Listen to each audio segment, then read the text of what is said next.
Shalom, selamat malam jemaat Tuhan yang terkasih. Kita berjumpa kembali dalam program Mesbah Keluarga yang khusus membahas mengenai pendalaman Alkitab. Dan pada malam hari ini kita sama-sama akan belajar suatu topik yang saya beri judul Mengapa Yesus ditolak oleh orang Yahudi. Ya, ada banyak orang di luar Kristen yang mengajukan pertanyaan ini, dan memang ini tidak mudah untuk dijawab. Ya, bahkan ada juga orang Kristen yang juga mempertanyakannya, ya.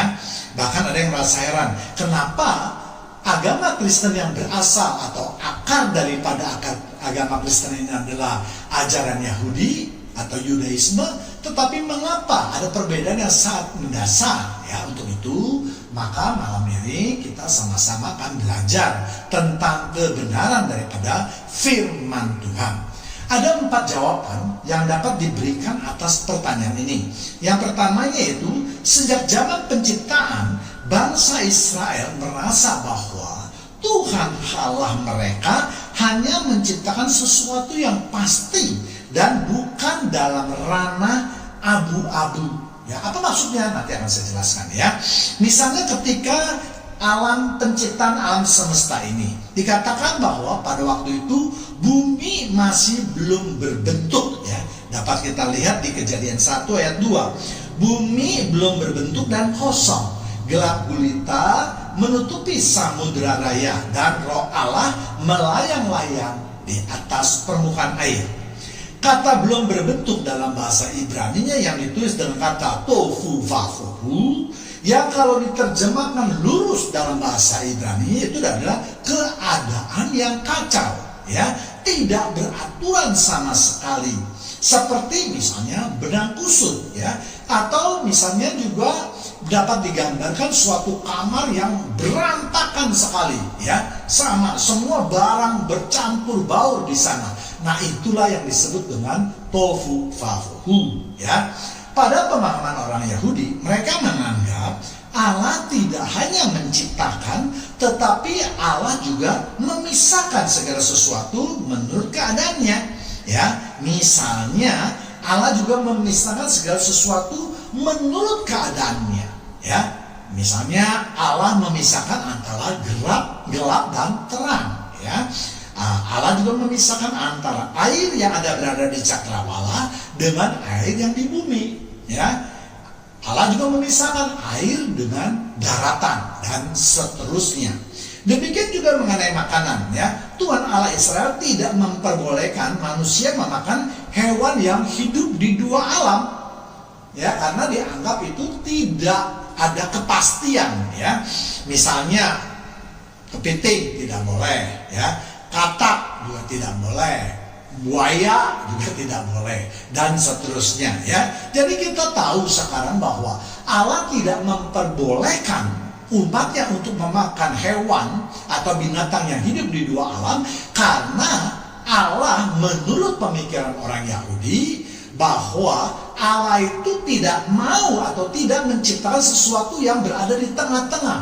Nah, inilah disebut dengan ranah abu-abu, ya. Jadi kita sebagai orang Yahudi, maksud saya sebagai umatnya, hanya boleh memakan yang hidup di darat atau hidup di air, ya. Yang hidup di 2 alam ini tidak boleh, ya.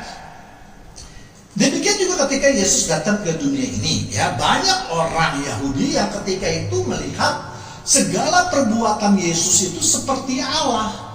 Namun Yesus juga kelihatan berbentuk sebagai manusia, sehingga ada pemikiran di antara mereka, ya, Yesus itu adalah 100% manusia, 100% juga Allah. Dan inilah yang juga menjadi pegangan bagi orang Kristen. Orang Kristen mempercayai, tetapi tidak demikian dengan orang Yahudi. Mereka langsung memblok pikiran mereka atau menolak pikiran mereka, karena mereka menganggap sejak zaman penciptaan alam semesta ini, Allah tidak pernah menciptakan sesuatu yang berada di ranah abu-abu. Jadi menurut mereka kalau Yesus itu mau manusia, ya dia sebagai manusia. Atau kalau Yesus sebagai Tuhan, maka Yesus sebagai Tuhan. Ya, jadi inilah salah satu alasan kenapa orang Yahudi menolak Yesus sebagai manusia dan juga sebagai Tuhan. Ya. Kemudian yang kedua yaitu mereka mengharapkan kedatangan Sang Mesias ini ibarat tokoh yang kuat dan kokoh untuk menyelamatkan bangsa mereka dari berbagai masalah yang sedang mereka hadapi. Dan alasan ini memang paling banyak yang dikemukakan oleh para pengkhotbah. Ya, misalnya sebagai tokoh yang akan memimpin dan memerdekakan bangsa Israel untuk mengalahkan penjajah bangsa Romawi. Kemudian mengumpulkan bangsa Israel yang sudah tercerai-berai sejak zaman pembuangan atau sejak zaman Nebukadnezar. Ya, kembali pada penyembahan Tuhan yang Maha Esa atau Yod-He-Vav-He, ya. Kemudian membangun kebesaran bangsa Israel seperti pada zaman Salomo dan lain-lain. Itulah imajinasi mereka tentang akan datangnya Sang Mesias, ya. Sama seperti pengharapan bangsa Israel ketika mereka dipimpin oleh Musa. Dan jawaban ini juga sering kita dengar, ya. Namun sebelum kita melanjutkan pembahasan ini, ada baiknya kita terlebih dahulu mendalami arti Sang Mesias ini. Sebab banyak orang, terutama orang-orang yang sering menyerang orang Kristen, menerjemahkan Sang Mesias itu hanya sebagai yang diurapi. Ya, memang kata Mesias ini dasarnya adalah artinya yang diurapi. Namun di dalam menerjemahkan Sang Mesias ini, kata Sang Mesias ini, hendaklah kita jangan hanya berhenti pada arti kata tersebut, tetapi juga pada tujuan kedatangan daripada Sang Mesias tadi. Ya, yang apa tujuannya? Yaitu menjadi pemimpin dan yang akan menyelamatkan. Ya, kita lihat di 1 Samuel 9 ayat 16. Besok kira-kira waktu ini aku akan menyuruh kepadamu seorang laki-laki dari tanah Benyamin. Engkau akan mengurapi dia menjadi raja atas umatku Israel, dan ia akan menyelamatkan umatku dari tangan orang Filistin. Jadi tujuan daripada orang yang diurapi bukan hanya diurapi dalam arti kekudusannya saja, tetapi Tuhan juga mempunyai tujuan, yaitu supaya orang yang diurapi itu menjadi seorang pemimpin, dan dialah yang akan bertanggung jawab terhadap keselamatannya. Ya, pandangan ini mereka dapatkan sejak dari kitab Kejadian sebagai nubuat tentang kedatangan Sang Mesias, yaitu di kitab Kejadian 49 ayat 10. Tongkat kerajaan tidak akan beranjak dari Yehuda ataupun lambang pemerintahan dari antara kakinya, sampai ia datang yang berhak atasnya, dan maka kepadanya akan takluk bangsa-bangsa. Dari ayat tersebut jelas memberikan suatu gambaran kepada bangsa Israel bahwa sosok yang akan datang adalah seorang yang gagah perkasa, ya, dari keturunan Yehuda. Lambang dari Yehuda kita tahu adalah singa, dan semua kita tahu bahwa singa adalah hewan yang terkuat, atau disebut juga dengan raja hutan, hewan yang paling berkuasa. Itulah yang sangat diinginkan oleh bangsa Israel. Kemudian kata lambang pemerintahan dari antara kakinya, artinya nanti Sang Mesias inilah yang akan menguasai semua pemerintahan, semua kerajaan, ya, semua kerajaan itu akan tunduk di bawah kakinya. Dan kalimat kepadanya akan takluk bangsa-bangsa, artinya nanti Sang Mesias inilah yang akan menunjukkan kebesaran dan keperkasaan dari bangsa Israel. Namun yang datang adalah ternyata Yesus sebagai sosok yang lembah lembut, ya, dan hanya menaiki seekor keledai pula. Ya, kita lihat di Sakaria 9:9. Bersorak-sorai dengan nyaring, hai putri Sion. Bersorak-sorailah, hai putri Yerusalem. Lihat, rajamu datang kepadamu, ia adil dan jaya. Ia lemah lembut dan mengendarai seekor keledai. Seekor keledai beban yang mudah. Mengapa Yesus hanya mengendarai seekor keledai? Hewan yang kelihatannya lemah, kurang gagah, dan seterusnya.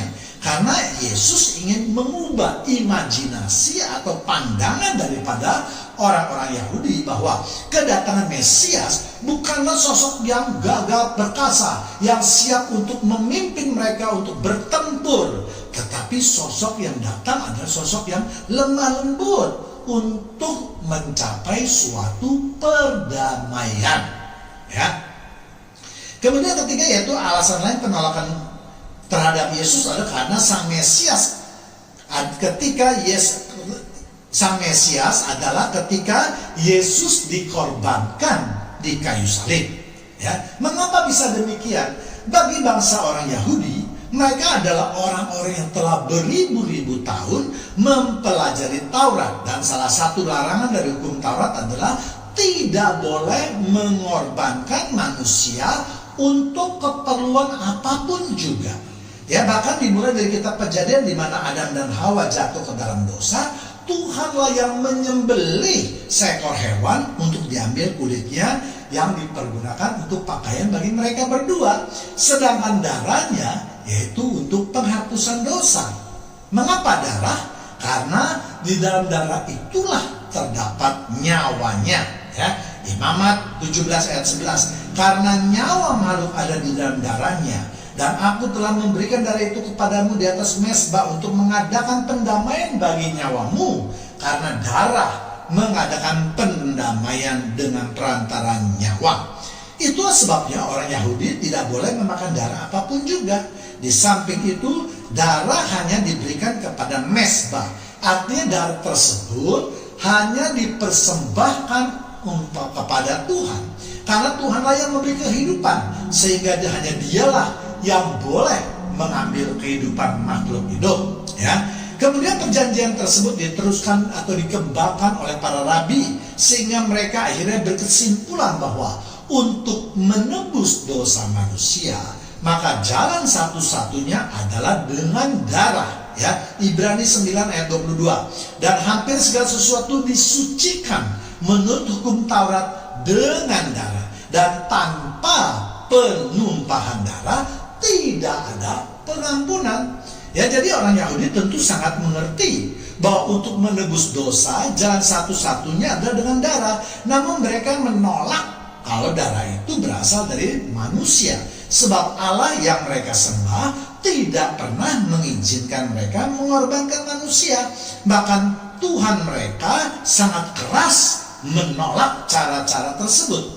Kita dapat melihat Tuhan seringkali marah ketika bangsa Yahudi mempersembahkan anak manusia untuk dipersembahkan kepada dewa-dewa, misalnya kepada dewa Moloch. Ya, Imamat 18 ayat 21, janganlah kau serahkan seorang dari anak-anakmu untuk dipersembahkan kepada Moloch, supaya jangan engkau melanggar kekudusan nama Allahmu. Akulah Tuhan. Ya, jadi ayat tadi dengan tegas menyatakan bahwa Tuhan tidak berkenan kepada persembahan di mana yang dikorbankan adalah anak-anak atau manusia. Demikian juga masih banyak ayat-ayat lain yang ada di dalam kitab Perjanjian Lama. Misalnya di Yeremia 7 ayat 31, mereka telah mendirikan bukit pengorbanan yang bernama Tofet di lembah Ben Hinnom untuk membakar anak-anaknya laki-laki dan perempuan, suatu hal yang tidak pernah kuperintahkan dan tidak pernah timbul dalam hatiku. Ya, jadi memang untuk memahami peristiwa di salibnya Yesus perlu pemahaman yang menyeluruh. Ya, tidak bisa dan tidak mungkin kalau kita hanya berpedoman pada beberapa ayat saja. Sama seperti kalau kita menafsirkan suatu ayat, tidak bisa dan tidak boleh kalau kita hanya berfokus pada ayat-ayat tersebut. Ya, tetapi konteks atau dasar daripada pemikiran ayat itulah yang harus menjadi pegangan kita. Ya, kita semua setuju bahwa penebusan dosa sampai Yesus disalib itu harus dengan darah, dan Tuhan memang sudah mempunyai suatu rencana penebusan dosa yang maha besar, tidak lagi melalui korban hewan, karena selama itu penebusan dosa tidak membawa perbaikan di dalam kehidupan manusia, tetapi justru malah membuat manusia terus jatuh ke dalam dosa. Nah, untuk menebus dosa manusia inilah maka Sang Mesias dikirim Allah untuk melaksanakan misinya, yaitu untuk menyelamatkan manusia atau untuk supaya manusia memperoleh kehidupan yang kekal. Kedatangan Yesus di dunia ini diumpamakan sebagai anak domba Allah yang suci, yang tidak berdosa, ya. Yohanes 1 ayat 29, pada keesokan harinya Yohanes melihat Yesus datang kepadanya dan ia berkata, "Lihatlah anak domba Allah yang menghapus dosa dunia." Jadi firman Tuhan mengatakan bahwa Yesus adalah anak domba Allah. Yesus bukan domba biasa, tetapi anak domba Allah, artinya anak domba yang dikirim Allah, anak domba kepunyaan Allah, anak domba yang sangat spesial yang bertugas nanti untuk menebus dosa-dosa manusia. Jadi tujuannya itu jelas, ya, bahwa Yesus datang itu bukan Yesus sebagai manusia, tapi kita mengimani bahwa Yesus datang ke dunia itu sebagai anak domba Allah yang siap untuk dikorbankan untuk menebus dosa-dosa manusia. Ya, jadi sekali lagi pengorbanan Yesus di kayu salib itu bukan sebagai korban manusia, tetapi harus dilihat sebagai anak domba Allah yang suci, yang bersih, yang kudus dengan tujuan untuk menebus semua dosa manusia. Ya, kalau anak domba biasa hanya bisa menyucikan satu orang saja dan tidak bisa lebih. Jadi kalau dalam satu keluarga ada beberapa anggota yang melakukan dosa seperti yang tertulis di dalam kitab Imamat, maka masing-masing mereka juga harus melakukan suatu pengorbanan seperti yang telah ditetapkan itu. Tidak boleh satu korban bakaran atau penebusan dosa untuk sebuah keluarga. Kalau mereka tidak mampu, ya mereka bisa menurunkan derajat daripada korban bakarannya. Misalnya dari sapi menjadi domba, dari domba menjadi burung, dari burung menjadi tepung, misalnya juga bisa, ya. Dengan pengorbanan Yesus sebagai anak domba Allah itu memang sudah dinubuatkan juga di dalam kitab Yesaya 53 ayat 10. Tetapi Tuhan berkehendak meremukkan dia dengan kesakitan apabila ia menyerahkan dirinya sebagai korban penebusan salah. Ia akan melihat keturunannya, umurnya akan lanjut, dan kehendak Tuhan akan terlaksana olehnya. Jadi memang Tuhan Yesus dikirim ke dunia ini sebagai anak domba, ada misi yang harus diemban yang telah diberikan oleh Allah Bapa. Ya, jadi jelas ada perbedaan yang sangat besar antara korban yang dilakukan manusia untuk menyenangkan dewa Moloch yang merupakan berhala dengan pengorbanan anak domba Allah yang merupakan kehendak daripada Tuhan Allah sendiri. Ya, yang sekali lagi tujuannya adalah untuk menghapus dosa-dosa manusia, bukan untuk menyenangkan hati Bapa di surga. Ya, jadi perbedaan pandang antara umat Yahudi dengan Kristen inilah, ya, yaitu di dalam proses pengorbanan Yesus, bukan tujuannya saja. Yesus jelas bukan manusia biasa, tetapi dia adalah Allah yang berinkarnasi menjadi manusia yang mempunyai predikat juga sebagai anak domba Allah. Tuhan jelas tidak akan memberikan suatu predikat atau sebutan tanpa maksud. Ya, dengan membuat di kitab Yesaya 53 ayat 10 sampai 12. Tetapi Tuhan berkehendak meremukkan dia dengan kesakitan apabila ia menyerahkan diri sebagai korban penebusan salah. Ia akan melihat keturunannya, umurnya akan lanjut, dan kehendak Tuhan akan terlaksana. 11. Sesudah kesusahan jiwanya ia akan melihat terang dan menjadi puas. Dan hambaku itu sebagai orang yang benar akan membenarkan banyak orang oleh hikmatnya, dan kejahatan mereka dia pikul. 12. Sebab itu aku akan membagikan kepadanya orang-orang besar sebagai rampasan, dan ia akan memperoleh orang-orang kuat sebagai jarahan, yaitu sebagai ganti karena ia telah menyerahkan nyawanya ke dalam maut, dan karena ia terhitung di antara pemberontak-pemberontak, sekalipun ia menanggung dosa banyak orang dan berdoa untuk pemberontak-pemberontak. Jelas dikatakan bahwa kedatangan Yesus ada suatu pengorbanan yang besar yang harus Yesus pikul dan merangkak untuk mewujudkan kehendak Allah, yaitu menebus dosa-dosa manusia. Untuk itulah Yesus dikatakan anak domba yang akan menghapus dosa dunia, bukan hanya sebagian orang saja. Yang keempat yaitu karena sudah dibuatkan dalam Alkitab juga penolakan terhadap Yesus, ya Yesaya 6 ayat 9-10. Kemudian firman-Nya, pergilah dan katakanlah kepada bangsa ini, dengarlah sungguh-sungguh tetapi mengerti jangan, lihatlah sungguh-sungguh tetapi menganggap jangan. 10. Buatlah hati bangsa ini keras dan buatlah telinganya berat mendengar dan buatlah matanya melekat tertutup, supaya jangan mereka melihat dengan matanya dan mendengar dengan telinganya dan mengerti dengan hatinya, lalu berbalik dan menjadi sembuh. Ya, dan ayat ini juga sering dikutip oleh Rasul Paulus, misalnya di Kisah Para Rasul 28 ayat 25-28. Maka bubarlah pertemuan itu dengan tidak ada kesesuaian di antara mereka. Tetapi Paulus masih mengatakan perkataan yang satu ini, tepatlah firman yang disampaikan Roh Kudus kepada nenek moyang kita dengan perantaran Nabi Yesaya. 26. Pergilah kepada bangsa ini dan katakanlah, kamu akan mendengar dan mendengar, namun tidak mengerti. Kamu akan melihat dan melihat, namun tidak menanggap. 27. Sebab hati bangsa ini telah menebal dan telinganya berat mendengar dan matanya melekat tertutup, supaya jangan mereka melihat dengan matanya dan mendengar dengan telinganya dan mengerti dengan hatinya, lalu berbalik sehingga aku menyembuhkan mereka. 28. Sebab itu kamu harus tahu bahwa keselamatan yang dari pada Allah ini disampaikan kepada bangsa-bangsa lain dan mereka akan mendengarnya. Jadi kalau orang Yahudi masih baik yang menolak Yesus sebagai Sang Mesias dan Juru Selamat, ya kita tidak usah heran ya, karena memang sudah dibuatkan jauh-jauh hari sebelum kedatangan Yesus Kristus. Firman Tuhan mengatakan bahwa bangsa Yahudi akan mendengar, tetapi mereka tidak mengerti, melihat namun tidak menanggapi. Ya, sebab hatinya telah menebal dan telinganya berat mendengar dan matanya melekat tertutup.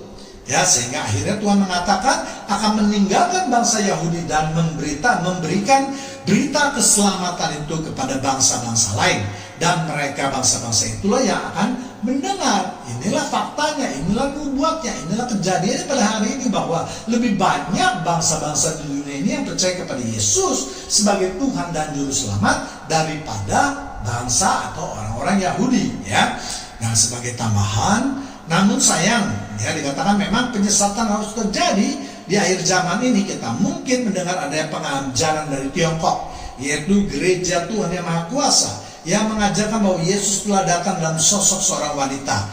Demikian juga di Korea menyatakan hal yang sama. Jadi dalam keadaan dunia yang semakin jahat ini, kita harus terus-menerus mendalami Alkitab agar kita benar-benar mengenal Allah kita dengan baik, sehingga kita tidak mudah disesatkan. Ya, demikianlah pembahasan mengenai mengapa bangsa Yahudi menolak Tuhan Yesus. Kita akan berjumpa kembali dalam program yang sama, tetapi sebelum kita mengakhirinya, mari kita berdoa terlebih dahulu. Terima kasih Tuhan, kalau pada malam hari ini kami boleh mendengarkan sebagian dari kebenaran firman-Mu Tuhan. Biarlah firman-Mu terus berbicara dalam hati kami Tuhan. Roh Kudus yang akan memberikan penerangan yang lebih dalam lagi, lebih jauh lagi Tuhan, sehingga kami lebih mengerti isi hati Tuhan. Terima kasih Bapa yang di surga, terima kasih Tuhan Yesus, terima kasih Tuhan Roh Kudus. Kami sudah berdoa dan menyembah Engkau serta mendengarkan sebagian daripada kebenaran firman-Mu. Haleluya, haleluya. Amin.